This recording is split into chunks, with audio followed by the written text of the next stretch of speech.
कक्षा 11 के MP board के विद्यार्थियों, देखिए आज की इस क्लास में 28 अगस्त के दिन होने वाले पेपर के लिए एक क्वेश्चन पेपर फुल सॉल्यूशन के साथ में हम देखने वाले हैं। तो सारे प्रश्नों के आंसर आपको बहुत ही सरल और सिंपल भाषा में देखने को मिलेंगे। देखिए, इसके लिए मैं आपको केवल मात्र 2 तरह के सेट दूंगी, सेट ए और सेट बी, जिनमें आपका प्रॉपर काम हो जाएगा। यदि वास्तव में आपको 80 नंबर में से 70 से 75 नंबर यदि लाना है तो आप ये 2 सेट पेपर आराम से कंप्लीट कर लीजिए।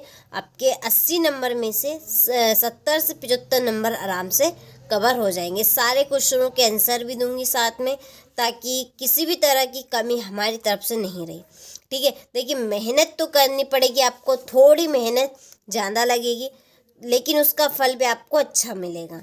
ठीक है, चलिए तो वीडियो को अब हम शुरू करते हैं। और यहाँ पर देखिए मैंने कुछ क्वेश्चन के टिक मार्क पहले से ही कर दिए हैं, ताकि आप सभी का ज़्यादा समय बर्बाद ना हो, कम समय में आप पूरी तैयारी अच्छे से कर सकें। तो देखिए पहला प्रश्न है कि नमक का दरोगा कहानी का प्रकाशन वर्ष है। तो नमक का दरोगा कहानी का प्रकाशन वर्ष कौन सा है? 1914। दूसरा है नान भाइयों का मसीहा कौन थे? तो इसका आंसर है मियाँ नसरुद्दीन। तीसरा है पथेर पांचाली फिल्म में अप्पू की भूमिका निभाई थी किसने? सुधीर बनर्जी ने। चौथा है रीतिकाल का समय काल है 1700 से 19वीं तक। पांचवा है कबीर की भाषा को कहा जाता है संधू ककड़ी। और छठा है निम्नलिखित में मीराबाई की रचना है राग गोविंद। कौन सी रचना है? राग गोविंद। तो यहाँ पर पहले से ही मैंने टिक मार्क कर दी है, आपने स्क्रीनशॉट ले लिया होगा, अच्छे से कंप्लीट करना है। चलिए अगला क्वेश्चन है रिक्त स्थानों में सही शब्द का चयन कर लिखिए। तो देखिए इनके सामने ही आंसर दिए हैं, केवल आपको यहाँ पर देखना है कि कौन सा इसमें से सही रहेगा। ठीक है, चलिए तो पहला देखते हैं। काव्य में संधू ककड़ी भाषा के प्रयोग में खालिस्तान ने किया, तो कबीरदास जी ने। दूसरा है दुनिया सोती थी पर दुनिया की खालिस्तान जागती थी। क्या जागती थी? अक्ल। ठीक है, इसके बाद में है तीसरा कि इंदिरा ठकुराइन की भूमिका निभाने वाली खालिस्तान उम्र की चुनने वाली थी, तो इसका आंसर है लक्ष्मी। क्या है इसमें? लक्ष्मी। चौथा है पंडित अलाउद्दीन का खालिस्तान पर अखंड विश्वास था। लक्ष्मी। और पांचवे का है समाचार पत्र पत्रिकाएं रेडियो टीवी सिनेमा व इंटरनेट खालिस्तान आधुनिक माध्यम है, तो ये है आपके जनसंचार। सरकारी पत्र खालिस्तान पत्र की श्रेणी में आते हैं, तो ये आपके औपचारिक। रसोई घर में खालिस्तान समास है तत्पुरुष समास। चलिए तो ये आप किस तरह से रिक्त स्थान हुए, स्क्रीनशॉट आप ले लीजिए अच्छे से। इसके बाद में अगला क्वेश्चन, सही जोड़ी बनाइए। तो पहले नरसी जी को मायरो मीराबाई, सेवा सदन सजलता उत्सव पथेर पांचाली, इसकी अप्पू के साथ 2.5 साल, मासिक वेतन पूर्णमासी का चांद, काश फूल, इसका आंसर है सफ़ेद, कुई की सफलता, इसका आंसर है कबीर। ठीक है, तो यहाँ से स्क्रीनशॉट आप अच्छे से लें। चलिए इसके बाद में अगला क्वेश्चन, एक वाक्य में उत्तर लिखिए। पहला कि किस कवि को वाणी का डिक्टेटर कहा गया है? तो कबीरदास को। दूसरा, मीरा अपने अंतिम दिनों में कहाँ चली गई? द्वारका। तीसरा है प्रत्येक चरण में 16-16 मात्राओं वाला छंद क्या कहलाता है? चौपाई। चौथा, एक वंशीधर ने किस से बेर मोल लिया था? धन से। मियाँ नसरुद्दीन कितने किस्म की रोटियां पकाने के लिए मशहूर थे? 56 प्रकार की। साउल्ट रिकॉर्डिंग का काम कौन करता था? तो इसका आंसर आपको कंप्लीट करना है। और सातवां है लता जी की लोकप्रियता का मुख्य मर्म क्या है? तो उनकी सुरीली आवाज़ और गायन में निर्मलता। ठीक है। चलिए, तो ये आपके एक वाक्य में उत्तर भी हुए। अब हम इनके सत्य असत्य देखेंगे। पहला है आपका कि कबीर ने कर्म कांड पर करारा प्रहार किया, बिल्कुल सत्य, तो सत्य। कर्म ने धन को पैरों तले कुचल डाला, बिल्कुल सत्य। तीसरा, लता के गाने में करुण रस विशेष प्रभावशाली रीति से व्यक्त होता है, सत्य। चौथा, कुएं का व्यास कुएं के व्यास के बराबर होता है, असत्य। पांचवा है स्वागत शब्द में गुण संधि है, तो असत्य। छठा है काला सर्प शब्द में तत्पुरुष समास है, तो ये आपका असत्य है, ठीक है। चलिए, तो आप स्क्रीनशॉट यहाँ से ले लीजिए। इसके बाद में है छठा क्वेश्चन, अलंकार की परिभाषा लिखिए। समास की परिभाषा, वीरगाथा काल की दो विशेषताएं, रीतिकाल की दो विशेषताएं, प्रबंध काव्य मुक्तक काव्य में अंतर, दो महाकाव्यों के नाम और उनके रचयिताओं के नाम। तो चलिए, अब हम क्वेश्चन नंबर 6 से लगाकर क्वेश्चन नंबर 23 तक, ये क्वेश्चन नंबर 23 तक के सारे प्रश्नों के आंसर देखते हैं। और देखिए, आप अभी तक हमारी एप्लीकेशन के साथ नहीं जुड़े हैं तो उसके लिए कॉन्टैक्ट नंबर दिए हैं चैनल आर्ट पे, आप वहां पे जाएंगे तो आपको कॉन्टैक्ट नंबर मिल जाएंगे और कॉन्टैक्ट करने पर आपको पूरी जानकारी मिल जाएगी। देखिए, सीट बहुत ही कम बची है, जितनी जल्दी हो सके उतनी जल्दी आप कॉल ज़रूर कर लीजिएगा। और यदि आप इस प्रश्न पत्र की PDF लेना चाहते हैं फुल सॉल्यूशन के साथ में, तो वो आपको बड़ी ही आसानी से सरल तरीके से वहाँ पर मिल जाएगी। तो चलिए, अब हम बाकी के प्रश्नों की आंसर शीट देख लेते हैं। तो देखिए, ये रहा आपका यहाँ पर स्क्रीन के ऊपर पहला क्वेश्चन, अलंकार की परिभाषा लिखिए, ठीक है। क्वेश्चन भी है और साथ में आंसर भी है। तो अलंकार की परिभाषा बनेगी कि शब्द तथा अर्थ की जिस विशेषता से काव्य का श्रृंगार होता है उसे ही अलंकार कहते हैं।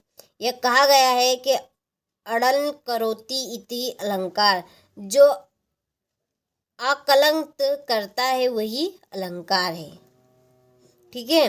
चलिए, इसके बाद में समास की परिभाषा।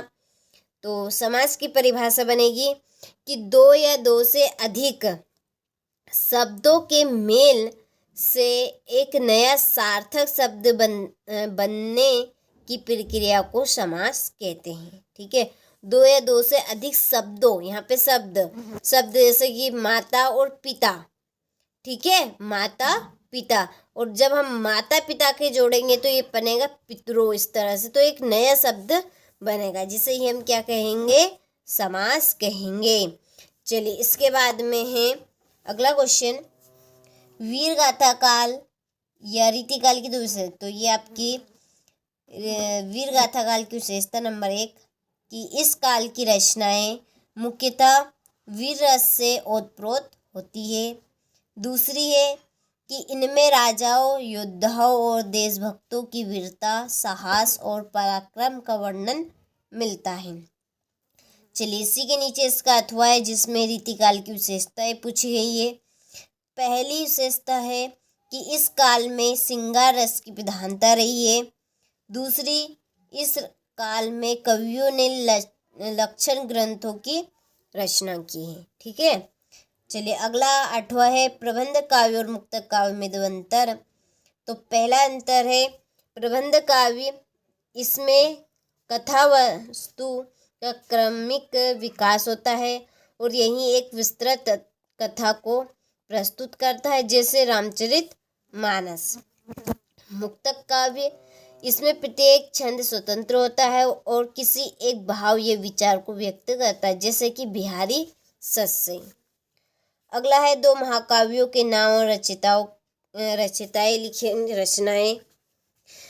तो दो महाकाव्यों के नाम और उनकी रचनाएं, उनके द्वारा रचित रचनाएं। तो पहला है रामचरितमानस, तो इनके रचयिता का नाम है गोस्वामी तुलसीदास। दूसरा कामयानी, इनके रचयिता है जयशंकर प्रसाद, ठीक है। चलिए, अगला है 9वां क्वेश्चन, मासिक वेतन को पूर्णमासी का चांद क्यों कहा गया है।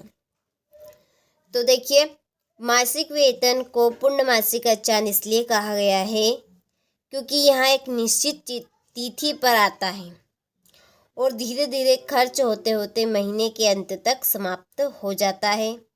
ठीक वैसे ही जैसे पूर्णमासी का चांद धीरे धीरे घटता जाता है और अंत में लुप्त हो जाता है।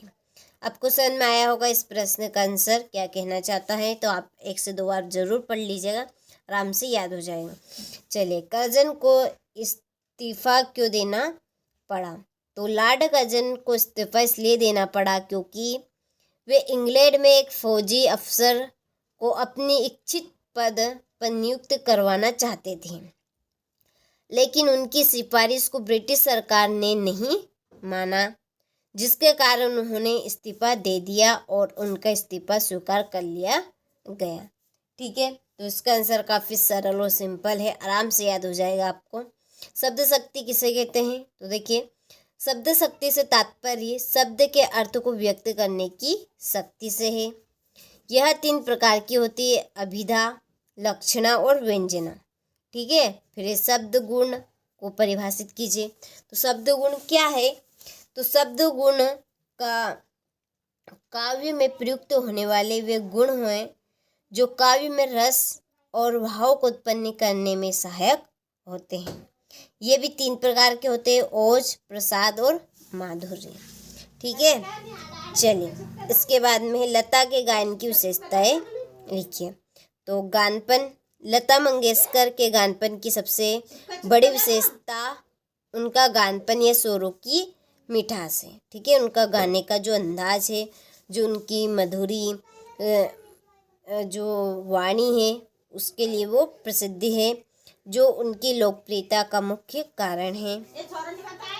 स्वरों की निर्मलता, उनके स्वरों में एक अद्वितीय निर्मलता और कोमलता है, यानी कि बहुत ही नरमाहट है और बहुत ही कोमल शब्द रहे हैं, जो उन्हें अन्य कविताओं से अन्य गायिकाओं से अलग करती है। ठीक है, लता मंगेशकर के पिताजी का क्या नाम था? तो लता मंगेशकर जी के पिताजी का नाम दीनानाथ मंगेशकर था। इसके बाद में ये आपका 12वां क्वेश्चन है। अब आप स्क्रीनशॉट ले लीजिए सारे क्वेश्चनों को और अच्छे से कंप्लीट करें। संचार क्या है? तो इसकी परिभाषा भी सरल और सिंपल है कि संचार एक प्रक्रिया है जिसमें सूचनाओं, विचारों और भावनाओं का एक व्यक्ति से दूसरे व्यक्ति या समूह तक आदान प्रदान होता है। जैसे कि मोबाइल, अब मोबाइल के द्वारा हम किसी भी व्यक्ति को हमारे अंदर की भावना को बता सकते हैं या हम किसी भी तरह की उसको सूचना दे सकते हैं। ठीक है, तो यही क्या है, आपका एक संचार है। संचारों के प्रकारों के नाम लिखिए। तो संचारों के प्रकार निम्न रहे। नंबर 1 मौखिक संचार, लिखित, अमौखिक यानी गैर मौखिक रहेंगे, अंतर्वैयक्तिक संचार, समूह संचार और जन संचार। मौखिक यानी कि हम किसी को बोलकर बता सकते हैं, लिखित यानी किसी को हम कहकर यानी कि लिखकर बता सकते हैं, अमौखिक यानी कि बिना बोले और बिना लिखे यानी कि हाथों इशारों के द्वारा हम किसी को समझा सकते हैं।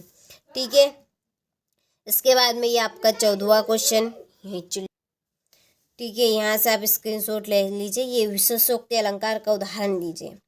तो विशेषोक्ति अलंकार का उदाहरण है ये आपका, पानी बीच बिन पियासी, मोही सुनी सुनी आवे हंसी। देखिए, इसका अर्थ भी दिया है कि जहाँ पानी में मछली के प्यासे होने का वर्णन है, जबकि पानी की उपलब्धता है जो कारण के होते हुए भी कार्य न होने को दर्शाता है। ठीक है, इसके बाद में वीर रस की परिभाषा उदाहरण सहित। तो वीर रस की परिभाषा बनेगी, जब काव्य में उत्साह, धैर्य, पराक्रम, दान, वीरता आदि भाव का वर्णन हो। जहाँ पर हमें उत्साह, शौर्य, पराक्रम, दान, वीरता वाले देखने को मिले, वो क्या होगा आपका, कौन सा अलंकार होगा? वीर।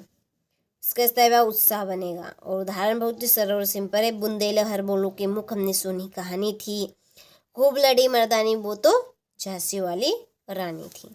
चलिए, इसी के नीचे आपका करुण रस की परिभाषा और उदाहरण, हाय राम कैसे झेले हम अपनी लज्जा अपना शोक, गया हमारे ही हाथों से अपना राष्ट्रपिता परलोक। ठीक है, उदाहरण काफ़ी ज़बरदस्त है। शब्द शक्ति किसे कहते हैं तथा यह कितनी प्रकार की होती है? तो शब्द शक्ति आपकी 3 प्रकार की रहेंगी, अभिधा, लक्षणा और व्यंजना। छंद किसे कहेंगे? छंद के प्रकार, तो छंद वर्णों या मात्राओं की संख्या, क्रम, गति, यति के नियमों से बधी हुई काव्य रचना को हम छंद कहते हैं। छंद के मुख्य प्रकार है मात्रिक छंद और वर्णिक छंद। शब्द गुण किसे कहते हैं और इनके प्रकार, तो शब्द गुण की परिभाषा और प्रकार, ओज, प्रसाद और माधुरी। चलिए, तो स्क्रीनशॉट आप ले लीजिए यहाँ से। 19वां प्रश्न, ये आपका 20वां प्रश्न,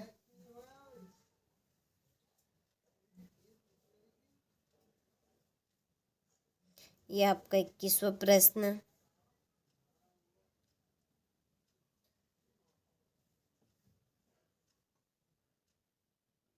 इसके बाद में ये आपका 22वां प्रश्न,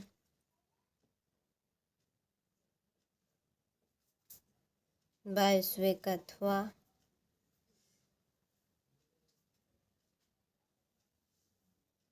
और ये आपका लास्ट 23वां प्रश्न। ठीक है, चलिए, तो आपने सारे प्रश्नों का अच्छे से स्क्रीनशॉट ले लिया होगा।